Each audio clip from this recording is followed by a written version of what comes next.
Assalamualaikum warahmatullahi wabarakatuh. Selamat datang kembali di channel Barisan Nusantara. Alhamdulillah Rabbil alamin ya hayyul qayyum. Bismillahirrahmanirrahim. Rakyat negara kita aman. Masyarakat kita aman. Rakyat negara kita makmur. Masyarakat makmur, ekonomi gampang. Lancar, berkah, manfaat. Rakyat Indonesia aman. Indonesia makmur. Berkah, manfaat, tentrem, ayem, tenang, ekonomi gampang. Para saudara-saudara, alhamdulillah wa syukur. Sahabat Nusantara, kita telah mengetahui bahwa salah satu wali Allah, wali majdub atau wali jazab, yakni Habib Ja'far Al-Kaf, Kudus, Jawa Tengah, telah berpulang ke rahmatullah. Berikut akan kami ceritakan sebuah kisah jazab Habib Ja'far Al-Kaf dan Gus Dur. Kami kutip dari tulisan Mu'ti Ali Kusyairi. Gus Dur memasuki salah satu mal di Jakarta. Entah bertujuan apa gerangan ke mal. Boleh jadi mau ke Gramedia atau ke bagian pakaian. Secara tidak sengaja, kebetulan ada seseorang yang memanggil Gus Dur.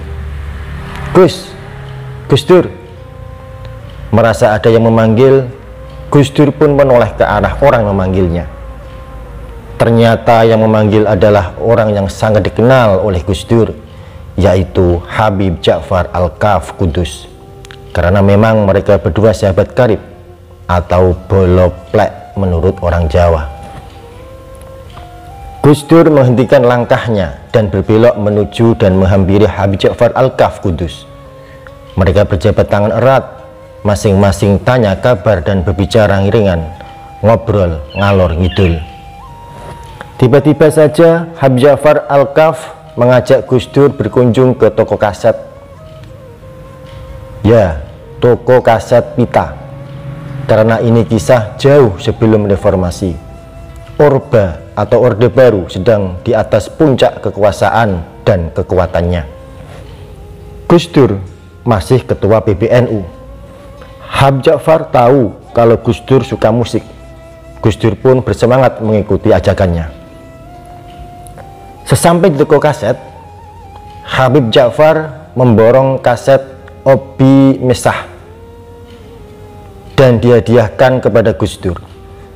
Sambil memberikan kaset-kaset ke Gus Dur, Habib Ja'far berkata, "Ini Gus, kaset yang bagus sekali," sembari menunjukkan kaset Obi Mesah. Lanjut Habib Ja'far, "Begini lagunya Gus. Sungguh aneh tapi nyata, orang buta jadi presiden." Dengan suara lantang dan dinyanyikan berkali-kali oleh Habib Ja'far.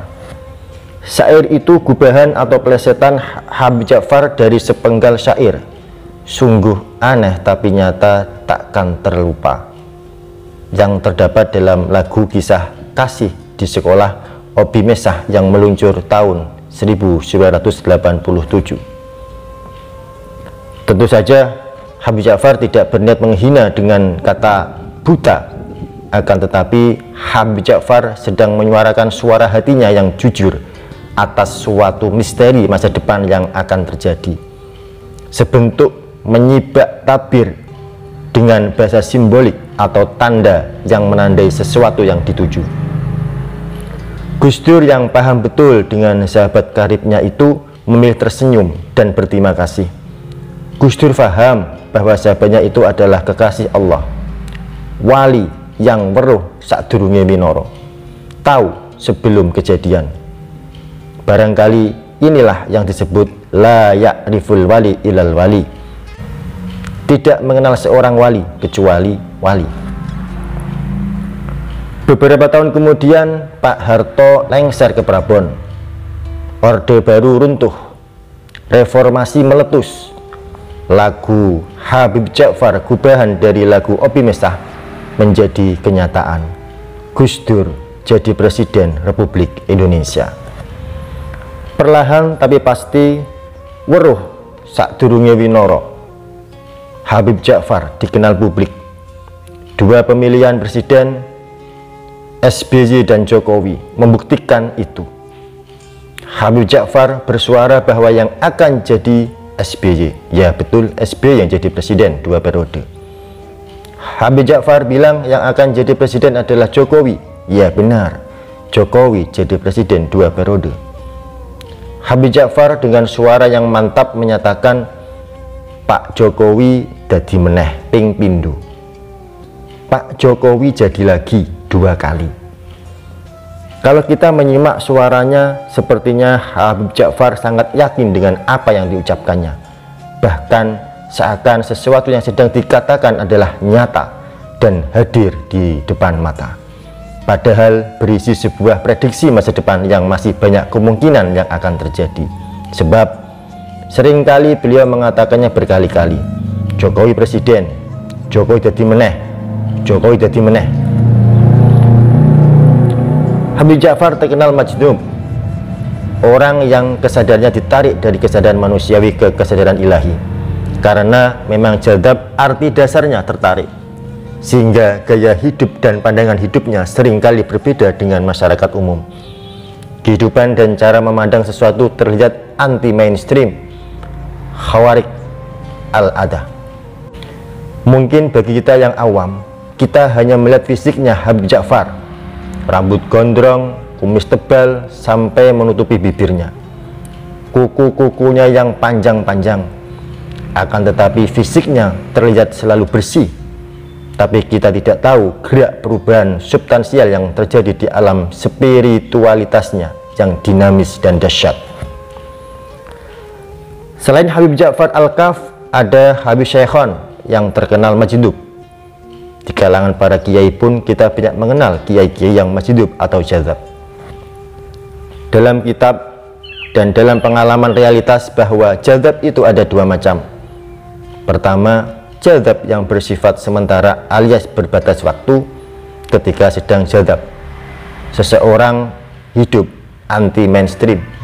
Setelah move on dari jazabnya, ia kembali hidup seperti manusia pada umumnya. Kedua, jazab yang bersifat semi permanen sampai ajal menjemputnya. Jumat kemarin 1 Januari 2021, Habib Ja'far Al-Kaf telah kembali ke haribaannya, meninggalkan alam fana dan bakok bersama kekasihnya, yaitu Allah Subhanahu wa ta'ala. Inna lillahi wa inna ilaihi roji'un.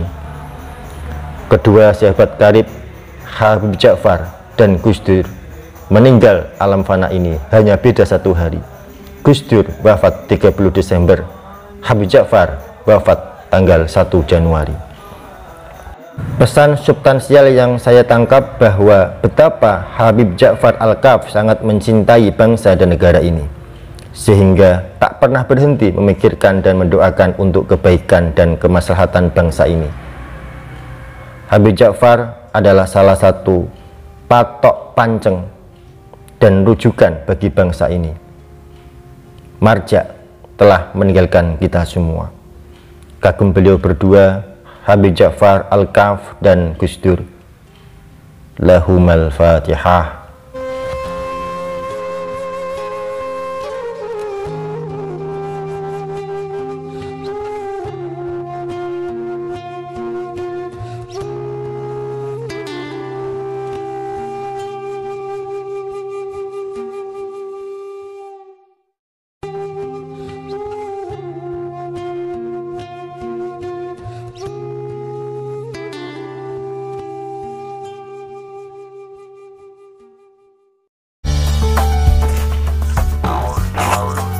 Salam Bara, salam Barisan Nusantara. Wassalamualaikum warahmatullahi wabarakatuh.